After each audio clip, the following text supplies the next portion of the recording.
Alors, il s'agit de la ville de Bruxelles. Voilà, on accueille son échevin à la mobilité des travaux publics. Je vous demande d'accueillir sur la scène Bart Dont, s'il vous plaît. Bienvenue.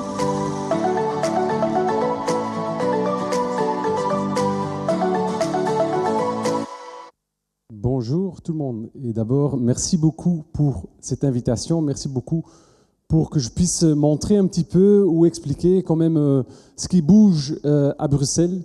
J'ai donné le titre Good Move vers un shift modal à Bruxelles. Good Move, c'est le plan régional de mobilité et qui vise à, via un shift modal, changer les habitudes et créer une ville où c'est agréable de vivre avec une meilleure sécurité routière, avec une meilleure qualité de l'air. Et je vais essayer si ça fonctionne ici. Voilà, Good Move ici.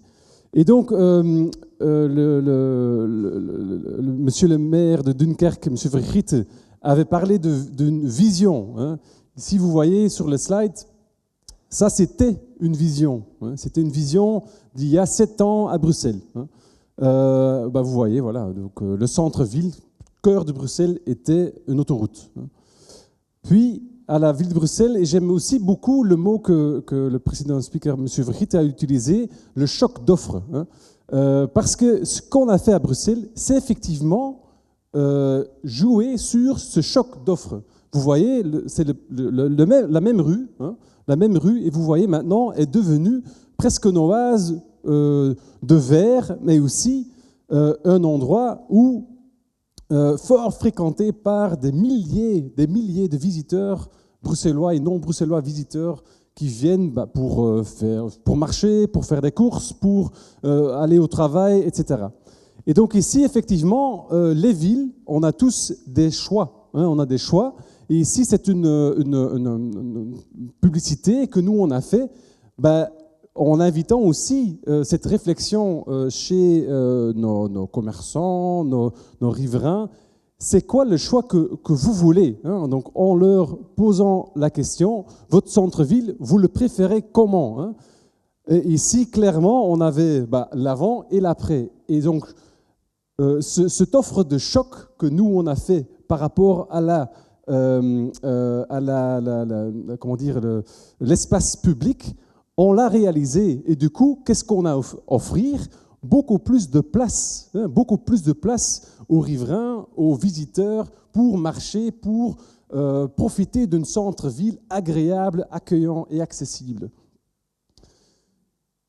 Ici, qu'est-ce que nous, on est en train de faire encore ? Un grand projet qu'on vient d'implémenter, et donc je veux passer un peu quelques minutes là-dessus, parce que je sais qu'ici en France, il y a aussi les ambitions, les plans, et même à Paris spécifiquement, d'implémenter des nouveaux schémas de circulation. Des schémas de circulation, un élément d'une politique beaucoup plus large. On a déjà parlé de plusieurs sujets, offre de transport public, logistique, beaucoup aussi le partage de voitures, etc.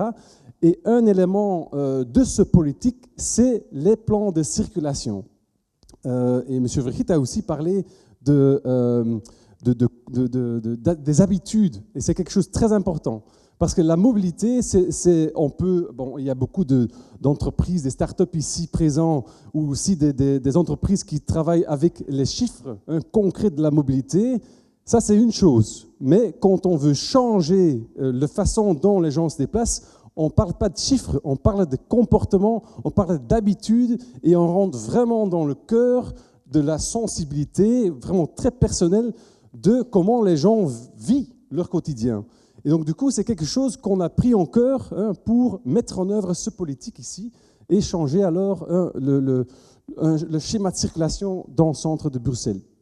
Si vous voyez, ça c'est une carte de la région pour justement vous montrer que ce que nous on a fait au niveau du centre-ville, donc vraiment le cœur, ici le Pentagone on appelle ça, c'est quelque chose intégré sur l'ensemble du territoire de la région bruxelloise, très important parce qu'aussi, si on veut faire changer les comportements, il faut avoir une stratégie intégrée au niveau de transport public. On ne peut pas justement regarder son propre commune, il faut vraiment avoir une stratégie générale. Donc, on a vraiment réfléchi beaucoup, ok, on veut changer, on veut créer ces shift modal, on veut faire bouger les gens plus, faire en sorte qu'ils marchent plus, utilisent leur vélo, plus de transport public, et alors que la voiture, oui, mais pas tous les jours, et on essaie de réduire l'utilisation et surtout le transit de trafic dans le centre de Bruxelles. Et donc la méthode, c'était très important d'avoir une méthode bien réfléchie parce que justement, ce que je viens de dire, c'est on va toucher ici à quelque chose de très personnel et très compliqué. On va devoir gérer ce changement, accompagner les utilisateurs, riverains, le secteur logistique, entreprise dans ce changement. Heureusement, ce n'est pas quelque chose de nouveau.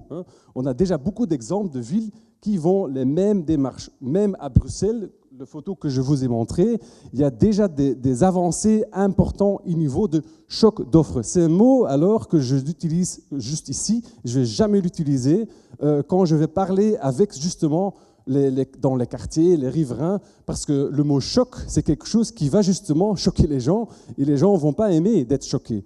Et donc du coup, on a vraiment réfléchi dans la phase d'information, de vraiment comment est-ce qu'on peut communiquer vers nos utilisateurs pour que ce changement passe le plus apaisé possible.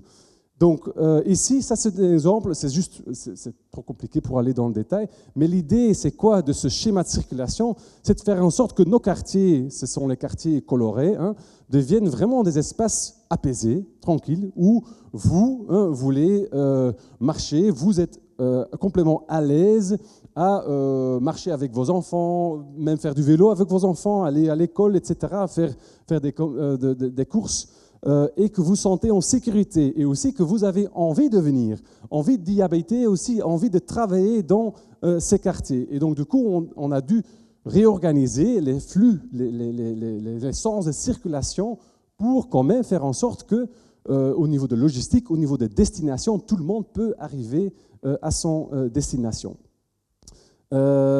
Donc, communication, on a vraiment pour accompagner justement tout le monde dans ce changement important, ce choc, on a vraiment essayé de faire de tous les moyens, informer les gens de ce changement et les accompagner là-dedans. On est quand même très fiers de vous voyez le vélo triporteur gauche en haut, c'est quelque chose qu'on a élaboré pour justement aller dans les quartiers, devant les écoles, dans les quartiers ou sur les places, pour expliquer les gens, il y a quelque chose qui va changer, préparez-vous, si vous avez une voiture, des logistiques, des livraisons à organiser, préparez-vous, il y a un site web, il y a un call center, on avait vraiment préparé tout pour justement prévenir les gens et les accompagner dans ce changement.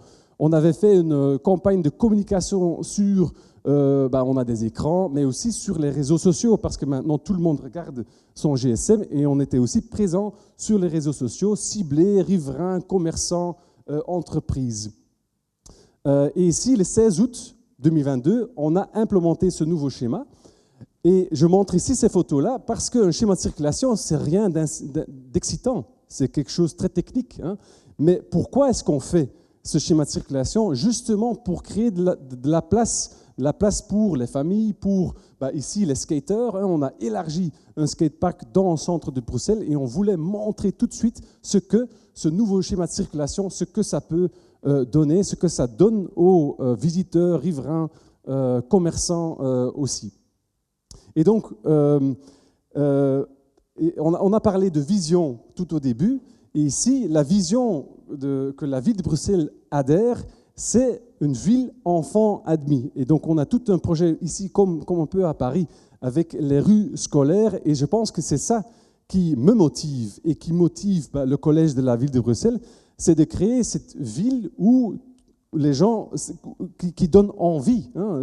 Et c'est très important de dire, la mobilité, c'est qu'un moyen pour faire en sorte qu'on peut créer un cadre de vie agréable pour nos concitoyens, pour tout le monde qui disent, oui, Bruxelles, c'est quand même une place où j'aime vivre avec mes enfants. Je prends la décision d'aller habiter dans un centre-ville avec toutes les nuisances liées à ça, mais quand même, nous, on essaie vraiment de créer cette ville enfant admis, et on constate que ça marche. J'ai encore 30 secondes pour terminer.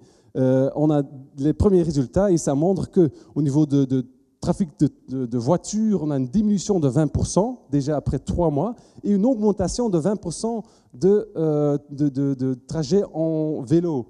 En plus, je viens de recevoir un message de la STIP, notre opérateur transport public, qui dit « On n'a jamais vu une telle augmentation, amélioration de temps de trajet grâce à ce schéma de circulation. » Donc avec ce moyen, on est en train de créer quand même une ville beaucoup plus agréable et accessible pour tout le monde. Merci beaucoup. Merci.